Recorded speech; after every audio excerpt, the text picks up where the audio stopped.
السلام عليكم ورحمة الله وبركاته. ازيكم يا اخواتي؟ عاملين ايه؟ رب تكونوا بخير. ورجعت لكم بشورتس جديد، ودلوقتي انا قاعدة كده في الجنينة بعمل ايه؟ بعمل شوية حاجات حلوة كده. تعالوا نشوف مع بعض احنا بنعمل ايه. دلوقتي بنقي الفول ده. فول فلاحي اهوت. معرفش هو نوعه ايه بصراحة. بس هو جاي كده من الارض، فانا ايه، بنقي الحباية الحلوة دي كده للاكل، والحباية الوحشة ديت هتتحط للمواشي. تمام.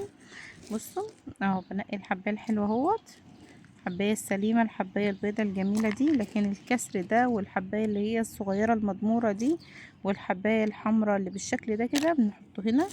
ده طبعا ما تنفعش كده للاكل، فلازم انقيها كويس. يعني باخد الحباية البيضة الحلوة اهوت، ديت الحبايه البيضه اهيت بنحطها هنا.